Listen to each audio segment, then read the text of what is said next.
नमस्कार, मैं Harikishan Meena, assistant professor physics, government girls college Kheloda. Thermodynamics के ई लेक्चर में आज आपका स्वागत है। हम लोग आज अध्ययन करेंगे mean free path and mean free time का। इसका mean free path and mean free time का अध्ययन करेंगे। माध्यम पर और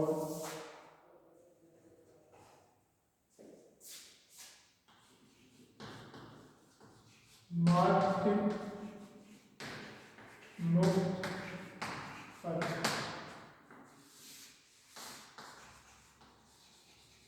मीन फ्री है। तो देखो, सबसे पहले तो हमें ये पता होना चाहिए कि फ्री पाथ क्या है। ठीक है, मीन फ्री पाथ और इसके साथ साथ हम लोग मीन फ्री टाइम भी कैलकुलेट करेंगे। तो सबसे पहले हमें याद होना चाहिए कि फ्री पाथ क्या है, मुक्त पथ क्या है। हम जब भी कोई गैस लेते हैं तो मानते हैं कि गैस के अणु साम्य अवस्था में विपरीत वेगों से मोशन करते हैं। ठीक है, तो जैसे हमारे पास में गैस में कोई गैस का एक अणु है, जब एक गति करेगा तो इस सीधी रेखा में किसी भी एक v1 से गति कर रहा है। ठीक है, किसी भी v1 से सीधी रेखा में गति कर रहा है। इतना दूर, जैसे इसको हम लोग L1 मान लेते हैं, इस दूरी पे एक अन्य अणु है यहाँ पे, तो इस अणु से टकराने के पश्चात ही इस दिशा में जाएगा रैंडमली L2, फिर यहाँ पे एक फिर अणु है, इससे टकरा के फिर ऐसे जाएगा। ठीक, माना ये L3 है, फिर उसके बाद ऐसे जाएगा कि माना L4 है। ठीक है, इस प्रकार से ये ऐसे टकराते रहेगा और जिस भी पात्र में हमारी गति है यहाँ पे लहरदार नहीं आ रहा। ठीक है, यहाँ पे एकदम शार्प मोड लेता है, तीक्ष्ण मोड लेता है। ठीक है, और जिस कंटेनर में भी हमारे जैसे गैस के अणु बंद है, जिस भी पात्र में, उस पात्र के अंदर ही रहता है, लेकिन ये लगातार गति कर देता है। इस प्रक्रिया में इसका वेग भी बदलता रहता है। L1 V1 V2 P3 L4 P4 L5 P5 dot dot dot करके हमें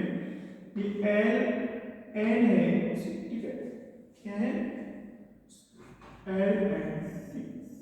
Ln Vn। ओके, तो ये अंतिम अवस्था में हम सोचते हैं कि अंतिम टक्कर की, तो हमारे पास कुल कितनी टक्कर हो गई, हमारे पास टोटल जैसे n टक्कर हो गई। कितनी होगी n टक्कर, कुल टक्कर कितनी हुई n, किसी समय में लेते हुए किसी समय। और इन टक्कर के बीच में इसने सीधे रेखाओं के बीच में तय की गई कुल दूरी कितनी होगी, जैसे L1 प्लस L2 L3, तो तय कुल दूरी, कुल पाथ कितना आएगा इसका, कुल पथ या दूरी, कुल पथ या दूरी होगी इसकी L1 plus L2 plus L3 plus dot dot dot Ln। तो ये हमारे तय इस कण के द्वारा कुल n टक्कर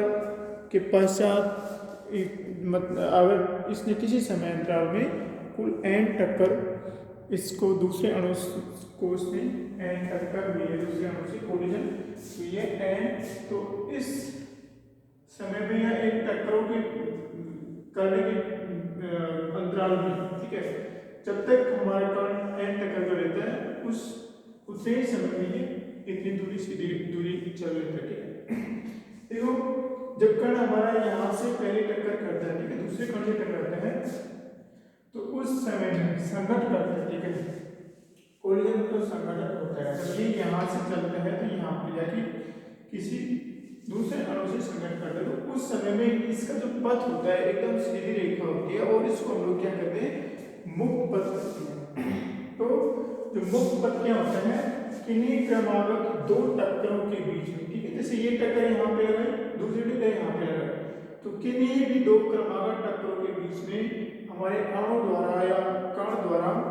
तय की गई सीधी रेखा की जो दूरी होती है उसको हम लोग क्या कहेंगे, उसको हम लोग मुक्त पथ कहेंगे। ओके, अब हम लोग क्या है कि यहाँ पे देखते हैं कि इसका मुक्त पथ L1 है, यहाँ पे मुक्त पथ L2 है, यहाँ L3 L4 इतना ज्यादा है। तो हम लोग क्या करेंगे, किसी औसत समयांतराल में, ठीक है, औसत समयांतराल में इन कण द्वारा कुल मुक्त पथ की गणना करेंगे, औसत मुक्त पथ की गणना करेंगे। तो उसको हम लोग क्या करेंगे, फिर माध्य मुक्त पथ करेंगे। ओके, तो हमने हमारा माध्य मुक्त पथ क्या है, हमारे कण द्वारा किसी समयांतराल में कितनी सीधी रेखा में दूरी तय की गई है, कितनी टक्कर की, ठीक है, टक्करों की संख्या n है, उस समयांतराल में अगर इतनी दूरी सीधी चला है, सीधी रेखा में चला है, तो हमारी औसत दूरी कितनी आएगी, इस टोटल दूरी में हम लोग इस n का भाग लगा देंगे। ठीक है, जैसे हमारा कण पहली टक्कर इसने यहाँ पे की, ठीक है, दूसरी टक्कर हमारी यहाँ पे की, ये L2 है, ठीक है, L1, तो दो समयांतरालों के बीच में मुक्त पथ कितना हो गया इसका, L2 हो गया। फिर नेक्स्ट दूरी पे यहाँ पे जाके किसी अन्य कण से टकरा जाता है जो कि L3 है। तो इस टक्कर और इस टक्कर 1 2 3 इन टक्करों के बीच में कितनी टक्कर ली जाए इससे, 1 2 3 बार इसका संघट्य होगा दूसरे कणों से, तो कुल कितना संघट्य होगा, 3, L1 plus L2 plus L3, कितनी दूरी से 3 क्रमागत टक्करों में तय की गई, 1 2 3, और तो औसत मुक्त, और ये वाला मुक्त पथ है, ये मुक्त पथ है, इन दो टक्करों के बीच में मुक्त पथ है, तो औसत मुक्त पथ कितना आएगा, हम लोग इसमें 1 का भाग लगा देंगे। उसी प्रकार से अगर हमारा t समय में n टक्कर करता है, ठीक है, t समय में n टक्कर करता है, तो हमारा औसत मुक्त पथ कितना आएगा, ठीक है, औसत मुक्त पथ, इस औसत मुक्त पथ को हम लोग किससे रिप्रेजेंट करते हैं, लैम्बडा से रिप्रेजेंट करते हैं। माना एक कुल दूरी जैसे L है, ठीक है, इस lambda is equal to L1 plus L2 plus L3 plus Ln divided by n होगी, या lambda is equal to capital L divided by n, और हमारा कैपिटल L क्या है, टोटल औसत मुक्त दूरी है, ये कुल मुक्त दूरी है, ठीक है, कुल फ्री पाथ है ये, कुल मुक्त पथ, मुक्त का मतलब मुक्त मतलब फ्री ऑफ रेल, मुक्त मतलब जिस पथ में, जैसे L1 है तो इस L1 पथ के दौरान यहाँ से यहाँ तक चलने के दौरान कण को किसी प्रकार की कोई बाधा नहीं होती है और किसी प्रकार की कोई टक्कर नहीं करते, बस यहाँ पे यू टक्कर करते, तो ये पथ क्या कहलाता है, टक्कर फ्री पथ होता है, ठीक है, टक्कर मुक्त पथ की यहाँ पे टक्कर नहीं होती, इसलिए हम लोग इसको मुक्त पथ बोलते हैं। और हम लोग किसी समांतराल T में कुल मुक्त पथ निकाले हमने, इसका ये आ गया हमारा L, तो औसत मुक्त पथ कितना आएगा, कुल मुक्त पथ डिवाइड बाय कितनी हमारी कोलिजन हुई है, कितना संघट्य हो रहा है, टक्कर हुई है अन्य कणों से, n का हमने भाग लगा दिया। तो ये तो हमारा समझने के लिए आ गया कि फ्री पाथ क्या है, मीन फ्री पाथ क्या है, और अब देखो ये हमारा मुक्त पथ आ गया, और मीन फ्री टाइम क्या होगा, मीन फ्री टाइम औसत मुक्त समय, ये वो समय होता है जो कि इस दूरी को तय करने में लिया गया समय, कण द्वारा इस लैम्बडा दूरी को तय करने में लिया गया समय औसत मुक्त समय कहलाता है, ठीक है, मतलब हम लोग कण की चाल याद करेंगे, v1 v2 v3 डॉट करके, कण की चाल कितनी आएगी हमारी, v1 plus v2 plus vn divided by n, this is equal to v bar, okay, ये हमारी क्या है, कण की सभी पथों के दौरान कण की चाल कितनी कितनी हुई है सबका हमने योग किया और टोटल हमारे कोलेजन है उसका भाग कर दिया। ये हमारे पास में औसत चाल आ गई, ठीक है। तो इस औसत चाल इसका हम लोग क्या करेंगे, इस औसत चाल का इसमें हमने लैम्डा में भाग लगा दिया। तो हमारे पास में आई थिंक इसको हम लोग टाउ बोलते हैं, tau equal to lambda divide by V bar, okay. तो ये लैम्डा क्या है हमारा मुक्त पद है, औसत मुक्त पद है, ठीक है।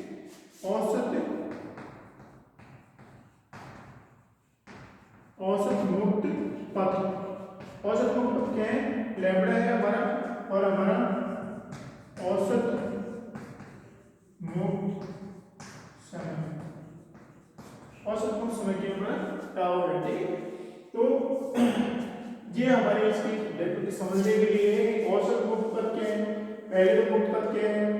दो क्रमागत टक्करों के बीच में तय की गई दूरी होती है, इस एकदम सीधी रेखा में चलता है कण इस समय और उसका वेग स्थिर रहता है, ठीक है। तो इस प्रकार से और फिर माध्य मुक्त पद कितना हो गया, अगर किसी समांतर टी में कण द्वारा एन टक्कर अन्य कणों से या अन्य अणुओं से एन बार टकराता है तो इस प्रत्येक टक्करों के मध्य में, ठीक है, प्रत्येक टक्करों के प्रत्येक इस टोटल एन टक्करों में क्रमागत टक्करों के मध्य मुक्त पद कितने हैं उनका हम लोग योग कर लेते हैं। तो ये हमारा टोटल योग एल हो गया। अब हमारा औसत मुक्त पद क्या करेंगे, सभी दूरियों का योग करके हम लोग सब टक्करों का भाग लगा देते हैं, तो हमारा औसत मुक्त पद आता है मीन फ्री टाइम आ जाता है। और मीन फ्री पाथ आता है, मीन फ्री टाइम क्या होगा, मीन फ्री टाइम होगा हमारा इस औसत मुक्त पद में हम लोग औसत वेग का भाग लगा देते हैं कि इन एन टक्करों के दौरान कण का औसत वेग या औसत चाल कितनी रहेगी उसका हम लोग भाग लगाते हैं और औसत चाल में हासिल करते हैं, ठीक है। ये तो हमारा समझने के लिए था। अब हम लोग याद करेंगे कि हम लोग ऐसे एल कैलकुलेट नहीं कर सकते हैं कि कण ने पहले टक्कर में एल तय की, तो इसको ज्ञात करने के लिए हम लोग एक अन्य ट्रिक अपनाते हैं या अन्य मेथड अपनाते हैं, तरीका अपनाते हैं। तो वो क्या होगा अभी देखते हो।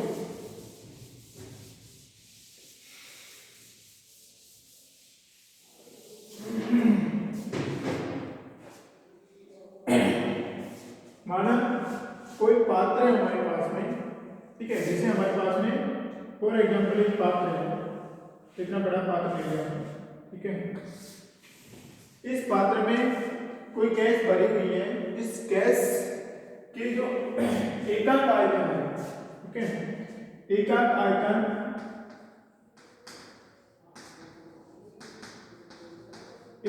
आयतन में अणु कितने हैं, एन है, ठीक है।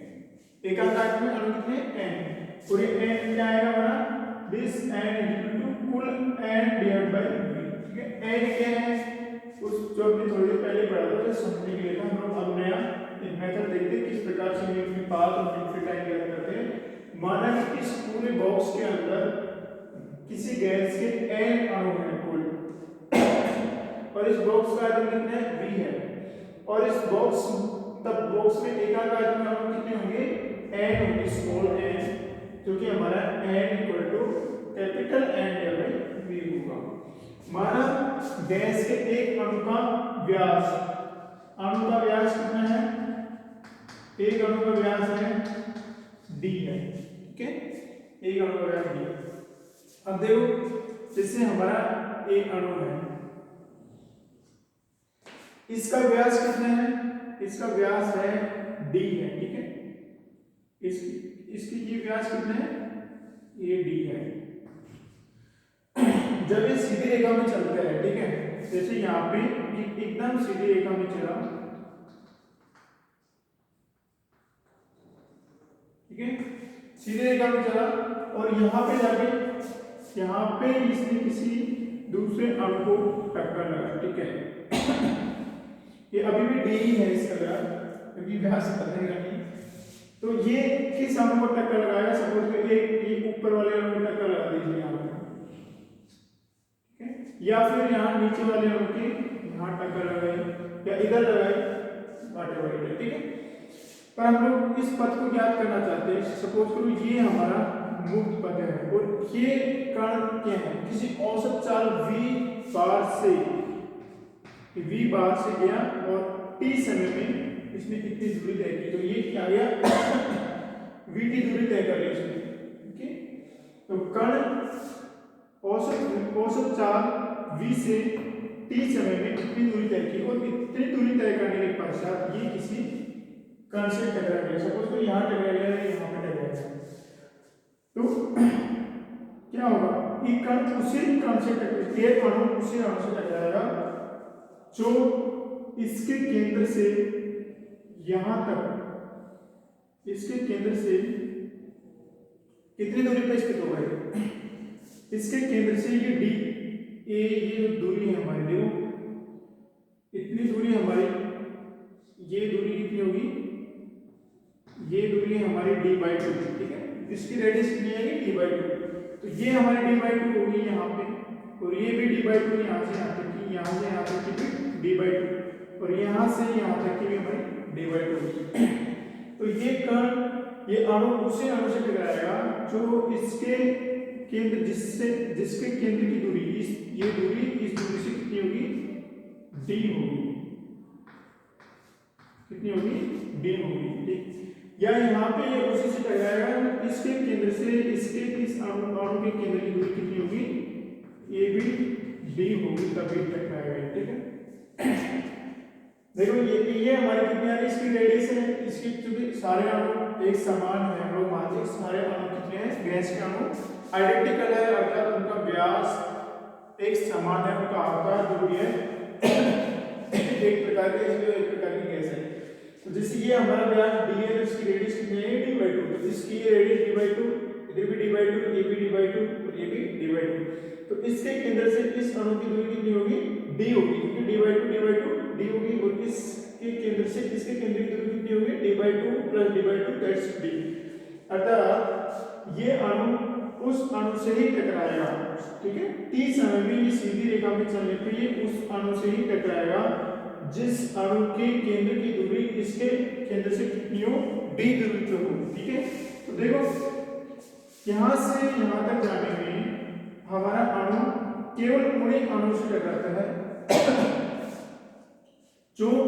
इस सिलेंडर, जिनके केंद्र इसके बीच में पड़ते हैं, ठीक है, ओके। तो ये हमारा अणु उन्हीं अणु से टकराएगा जिनके अणु, ये जो हमारे यहाँ से यहाँ तक सिलेंडर आएगा इधर से, इस d त्रिज्या का एक अगर हम लोग सिलेंडर ले, ठीक है, d त्रिज्या का एक क्या ले, d त्रिज्या का हम लोग एक बेलन ले, तो इस बेलन की जो सतह पे जिस अणु का व्यास आएगा, केंद्रक आएगा, उसी से टकराएगा। जैसे इसका अगर थोड़ा सा भी ऊपर हो जाएगा तो ये अणु इससे नहीं टकराएगा, सीधी रेखा में चलने पर, ठीक है। तो हम लोग मानते हैं कि जिन अणु के केंद्र इस सिलेंडर या इस बेलन के अंदर भीतर स्थित होंगे या सतह पे भी स्थित होंगे, उनसे ही ये अणु टकराएगा, अदरवाइज नहीं टकराएगा, ठीक है। और ये कैसे आया ये तो जैसे t1 समय पे आया था, ठीक है, सपोज करो ये t1 समय पे आया था और t समय में इसकी कुल दूरी कितनी तय की, v/t, ठीक है। ये अगर औसत वेग v है और समय t है तो कुल दूरी कितनी तय कर लेगा, ठीक है। और इसके अगर हम लोग ये 2d दूरी के व्यास को अगर हम लोग सर्कल बना लें तो ये हमारे पास एक सिलेंडर आएगा, उसके भीतर ही अगर किसी अणु का केंद्र होगा तो ही हमारे लिए अणु से टकराएगा, नहीं टकराएगा। देखो इसका अणु यहाँ पे स्थित है, तो ये इससे जैसे सीधी रेखा में जाएगा टकराएगा, अदरवाइज नहीं टकराएगा, ठीक है। जैसे ये नहीं है यहाँ पे तो इससे ये कोई टक्कर नहीं करेगा, थोड़ा भी ऊपर है तो नहीं करेगा। और सपोज करो यहाँ पे है, ठीक है, तो यहाँ पे ये अवश्य इससे टकराएगा सीधी रेखा में जाने पे। तो सपोज ठीक है, तो हम क्या करेंगे, हम लोग ज्ञात करेंगे कि अगर किसी समय t में किसी समांतराल टी में वो इस ये जो हमारा पात्र है इसके अंदर हमारा कोई कण औसत वेग v से चले, कोई अणु औसत वेग v से चले तो टी समांतराल में कुल कितनी टक्कर लगाएगा, ठीक है। तो हम लोग यहाँ से ज्ञात कर सकते हैं क्योंकि हमारे एकांक आयतन में अणुओं की संख्या कितनी है nv, तो हम लोग क्या करेंगे क्योंकि एक इस टी समांतराल में ये हमारा कण कितनी दूरी तय करता है vt, ठीक है। और ये जो हमारा व्यास आ रहा है, ये जो त्रिज्या आ रही है ये कितनी आ रही है, ये d आ रही है, ठीक है, अणु के व्यास के बराबर आ रही है। तो इसका हमारा ये जो बेलन आएगा उस बेलन का आयतन कितना होगा, बेलन का आयतन कितना होगा, बेलन का आयतन इसका क्षेत्रफल pi T square multiply by इसकी लंबाई, बेलन की लंबाई, तो बेलन की लंबाई कितनी है v बार टी, ठीक है। टी से समांतराल में ये तो हमने क्या किया, बेलन का आयतन ज्ञात कर लिया, ठीक है। और बेलन कैसा लिया है, बेलन ऐसा लिया जिसकी त्रिज्या d हो, क्योंकि इस d त्रिज्या के बेलन में अगर इसकी बेलन जो बेलन है उसकी जो सेंटर है, एक्सिस है बेलन की जो अक्ष है, उस अक्ष पर ये कोई अणु इस प्रकार से चलेगी इसमें केंद्र इस अक्ष के संपाती रहेंगे, तो ये अणु केवल उन्हीं अणु से टकराएगा जिन अणु के केंद्र इस बेलन के भीतर होंगे, ठीक है, अपने बेलन की सतह पे होंगे, अदरवाइज ये टक्कर नहीं लगाएगा किसी को भी, ठीक है। तो हम लोग याद करेंगे कि इस टी समांतराल में अगर ये इतनी दूरी तय करेगा, कितनी vt v बार टी दूरी तय करेगा, तो उस समांतराल में कितनी टक्कर लगाएगा, ठीक है। तो हमको हमारा औसत पद तो हमारा ये हो गया, ठीक है, कितना हो गया vt, और औसत मुक्त पद है vt, ठीक है। जितने भी यहाँ पे टक्कर करने के पश्चात यहाँ पहुंच जाता है, सपोज करो से 1000 2000 कितनी भी टक्कर हुई, लेकिन टक्कर होने के पश्चात सपोज करो यहाँ पहुंच गया और ये कुल औसत दूरी है कितनी आ गई, v बार टी आ गई है। बेलन का आयतन कितना है हमारा, ये आ गया बेलन का आयतन, ठीक है। अब देखो एकांक आयतन में अणुओं की संख्या कितनी है, n है, तो यहाँ पे इस बेलन के भीतर अणुओं की संख्या कितनी है, बेलन के भीतर अणुओं की संख्या, बेलन के भीतर बेलन में अणुओं की संख्या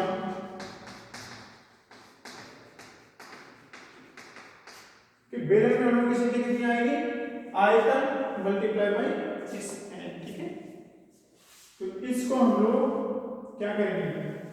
बेलन में अणुओं की संख्या कितनी आएगी, आयतन, बेलन का आयतन है उसको हम लोग n से मल्टीप्लाई करेंगे, तो अणुओं की संख्या कितनी होगी, अणु कितने हो गए, कुल अणु हो गए हमारे pi D square V bar T and n, ये हमारे अणु हो। अब देखो हमारे पास आयतन है n, हमारे पास एकांक आयतन में अणुओं की संख्या n है, और इस बेलन का आयतन कितना आ गया, इतना आ गया, तो इस आयतन में अणुओं की संख्या कितनी होगी, इतनी होगी, क्योंकि हमारा ये कण इन अणुओं से टकराएगा, क्योंकि ये अणु इसके भीतर है, ठीक है, इनके व्यास क्या है, इस अणु इसके भीतर है, तो इनसे ये टक्कर ही लगाएगा, मतलब ये अणु की संख्या क्या है, टक्करों की संख्या होगी, ठीक है, ये क्या होगी, टक्कर होगी, ठीक है, कुल टक्कर होगी, क्योंकि इसके भीतर जितने भी अणुओं का व्यास आएगा वो इससे टकराएंगे, तो हमारे पास में जो भी बेलन का आयतन है उस आयतन में अणुओं की संख्या कितनी आएगी, उस संख्या को हम लोग इसे मल्टीप्लाई कर देंगे तो टक्करों की संख्या आ जाएगी। अभी हमने मुक्त पद की परिभाषा पढ़ी थी, माध्य मुक्त पद,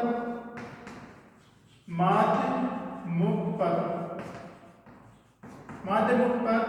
लैम्बडा इक्वल टू क्या होगा, कुल मुक्त पथ डिवाइडेड बाय कुल टक्करों की संख्या, कुल टक्करों की संख्या,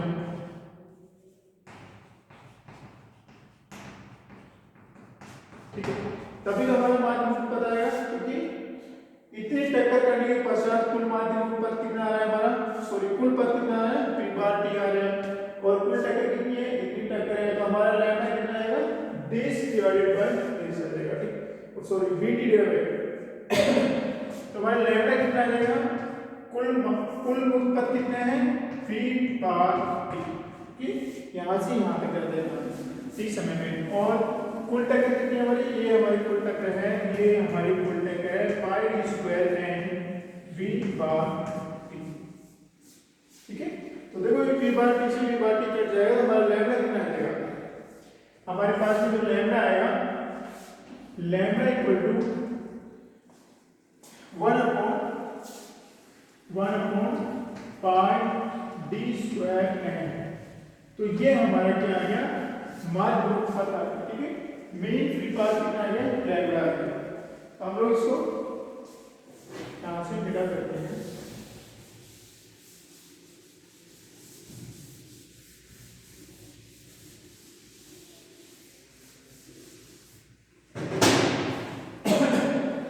तो ये हमारा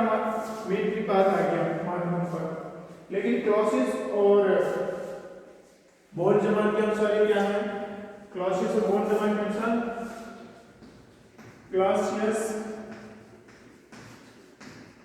क्लॉसियस एंड बोल्ट्जमान,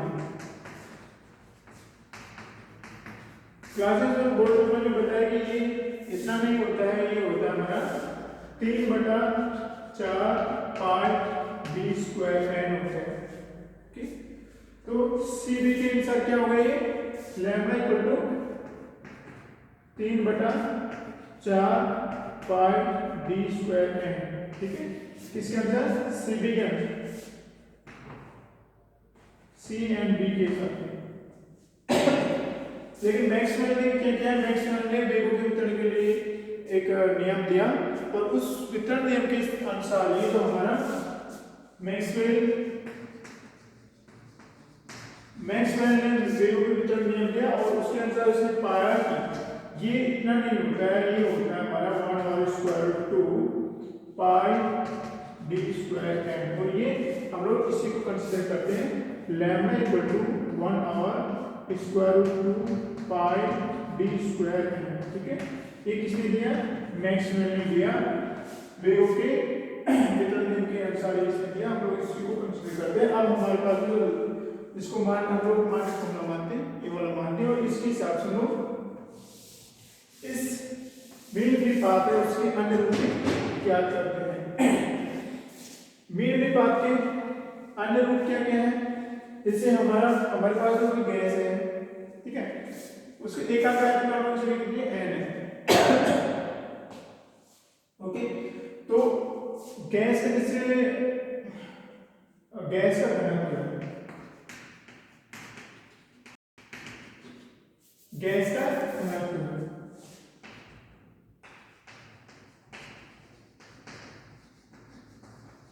गैस का घनत्व क्या होता है, रो इक्वल टू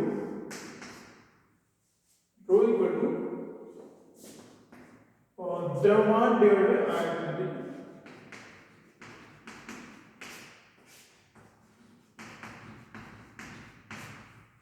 द्रव्यमान डिवाइडेड आयतन, दैट इज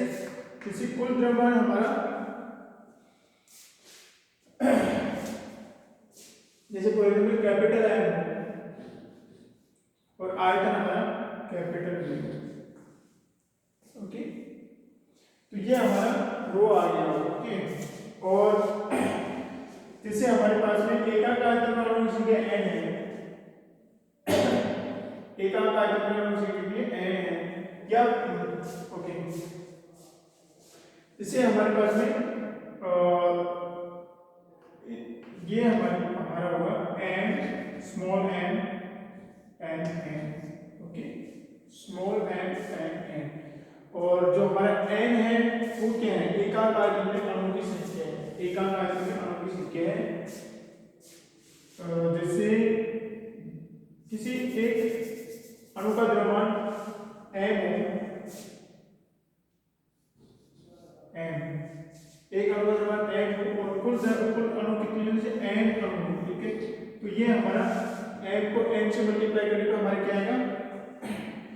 एम आ जाएगा, ठीक है, डिवाइड बाय पी। अगर एक अणु का आयतन एम हो और माना पूरे पात्र में हमारे कुल कितने अणु एन है, तो हमारे पास में कुल द्रव्यमान कितना आ जाएगा, small M time capital M, ठीक है,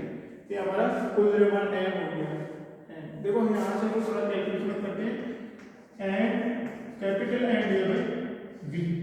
ओके, और capital M divide by V क्या है हमारा, capital M divide by V है हमारा एम स्मॉल एम, तो this is nothing but N, okay, तो हमारा रो कितना आ गया, रो आ गया हमारा एम, ठीक है, हम लोग डायरेक्ट लिख सकते हैं एम, लेकिन हमने यहाँ पे समझा दिया कि अगर किसी पात्र में कुल गैस के अणु की संख्या कैपिटल एन हो और एक अणु का द्रव्यमान स्मॉल एम हो, तो हमारा वो द्रव्यमान आएगा, वो द्रव्यमान कितना आएगा, एम एन आएगा, फिर हम लोग इसको कुल आयतन में भाग देंगे तो हमारा घनत्व आ जाएगा। और एन डिवाइड बाय वी कितने हमने मान रखा है, एन डिवाइड बाय वी है हमारा एन स्मॉल एन, जो क्या है एकांक आयतन में अणु की संख्या है। तो किसी भी गैस का घनत्व क्या होगा, एकांक आयतन में अणु की संख्या को अगर हम लोग अणु के द्रव्यमान से गुणा कर देते हैं, ठीक है, एकांक आयतन में अणु की संख्या को हम लोग अणु के द्रव्यमान से गुणा कर देते हैं तो हमारे पास में गैस का घनत्व आ जाता है, ओके, तो ये तो हमारा घनत्व हो गया। अब हम लोग क्या करेंगे, इसकी सहायता से इसमें थोड़ा घनत्व के रूप में लिखेंगे इसको, लैम्डा को, यहाँ से हमारा एन क्या आ गया, N equal to rho by N, ठीक है, N equal to rho by N, तो एन का मान हम लोग यहाँ पे रख देते हैं, ठीक है, ये क्या है साइंटिस्ट का नाम है, ठीक है, तो हम लोग N equal to rho by N यहाँ पे रख देते हैं, तो लैम्डा कितना आता है हमारा, लैम्डा इक्वल टू 1 और square root 2 pi D square, और एन का मान रखेंगे हम लोग रो बाई एन, ठीक, तो लैम्डा इक्वल टू क्या हो जाएगा हमारा, एम ऊपर चले जाएगा, M divided by square root 2 pi D square N rho, ठीक है, तो ये जो हमारा मेन फ्री पाथ है इसका फॉर्मूला किसके रूप में आ गया, गैस के घनत्व के रूप में आ गया, तो lambda equal to M divided by square root 2 pi D square rho, ठीक है, तो मेन फ्री पाथ किसके समानुपाती होते हैं, यहाँ से देखो मेन फ्री पाथ ये व्युत्क्रमानुपाती होते हैं गैस के एकांक आयतन में अणुओं की संख्या के, ओके, और घनत्व के भी ये व्युत्क्रमानुपाती होते हैं, ओके। अब हम लोग क्या करेंगे, प्रेशर के इस लैम्डा का गैस के जो आयतन में जो गैस है उसका और उस प्रेशर के गैस के दाब में क्या संबंध है, ओके, देखो आदर्श गैस के लिए पीवी क्या होता है, पीवी इक्वल टू आरटी होता है, this is equal to N QT, क्योंकि जो आर होता है this R divided by N equal to K होता है, ठीक है, क्या हम लोग आर को हम लोग क्या कहेंगे कैपिटल एन और के, ठीक है, जो गैस का नियतांक होता है वो गैस के अणु की कुल अणु की संख्या को हम लोग अगर बोल्ट्जमान कांस्टेंट है कि इससे हम लोग मल्टीप्लाई कर देते हैं तो हमारा आर आ जाता है, तो आर का वैल्यू मिलेगा एन के रहता है, तो ये हमारा एन के आ गया। अब देखो यहाँ से दिस p इक्वल टू इस v का इसमें भाग देते हैं n by v tan k, वापस हमारा n बाई v कितना है, स्मॉल n है, तो हम लोग इसको लिखेंगे n k t, यहाँ से हम लोग n क्या है हमारा, n equal to p divided k t, n equal क्या है p डिवाइडेड एकांक आयतन में जो अणुओं की संख्या होती है गैस की वो कितनी होती है हमारी, प्रेशर डिवाइडेड बाय kT, इस n का मान हम लोग यहाँ पे रखेंगे तो हमारा जो मेन फ्री पाथ है उसका प्रेशर के साथ क्या संबंध है वो आ जाएगा, तो देखो लैम्डा इक्वल टू 1 और square root 2 pi D square p by kT, okay, तो ये क्या आ गया हमारा k n t divided by square root 2 pi D square and this is p, okay, ये ये कैसे है? तो देखो मीन फ्री पाथ किसकी समानुपाती है? टेम्परेचर की। तो किसी भी गैस, किसी भी पात्र में कोई पात्र है उसमें बंद गैस है या गैस है, उसका जो किसी कण का अणु का माध्यमिक पद किसके समानुपाती होते हैं? परमताप के समानुपाती होते हैं। और व्युत्क्रमण पद किसके होता है? पी के। तो देखो किस किस के व्युत्क्रमण आ गया? प्रेशर के व्युत्क्रमण आ गया और एकांक आयतन अणु की संख्या के अनुपात व्युत्क्रमण आ गया और ये जो हमारा गैस का घनत्व है उसके भी व्युत्क्रमण आ गया। हम लोग लिख सकते हैं कि lambda is equal to kT divide by square root 2 pi t square p। ठीक है, तो हमारा लैम्बडा आ गया परमताप के समानुपाती और इसकी व्युत्क्रमानुपाती प्रेशर की घनत्व की व्युत्क्रमानुपाती है व्युत्क्रमानुपाती। अब हम लोग क्या करेंगे? एक और व्यंजन स्थापित करेंगे कि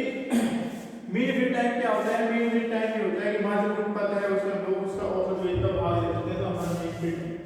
आ जाता है। तो हमारा टाउ कितना होगा? Tau equal to lambda divide by v bar t। Mean free path में हम लोग क्या करेंगे? मीन फ्री पाथ में हम लोग औसत वेग का भाग ले लेते हैं। तो देखो लैम्बडा हमारा ये है यहाँ पे किसी भी हम लोग इसको v से इससे भाग देंगे तो हमारा माध्यमिक पता चलेगा। सॉरी माध्यमिक टाइम आ जाता है। ठीक है, तो square root 2 pi d square and v bar this is tau. Okay, तो ये हमारा हो गया लेक्चर समाप्त हुआ। माध्यमिक पद क्या है, मीन फ्री टाइम क्या है, फिर हमने माध्यमिक पद याद करने के पश्चात माध्यमिक पद और एकांक आयतन की संख्या के साथ संबंध स्थापित किया और फिर इसके बाद में हमने गैस के घनत्व के साथ इसका संबंध स्थापित किया, फिर परमताप के साथ इसका संबंध स्थापित किया और यहाँ पे गैस के ताप के साथ संबंध स्थापित किया, फिर हमने माध्यमिक समय निकाला। ठीक है, तो इस प्रकार से हमारे जो मेन इंपॉर्टेंट थिंग्स है वो है मीन फ्री पाथ, माध्यमिक पद। ओके, इस प्रकार से हमारे लेक्चर का देखने के लिए बहुत बहुत शुक्रिया। Thank you.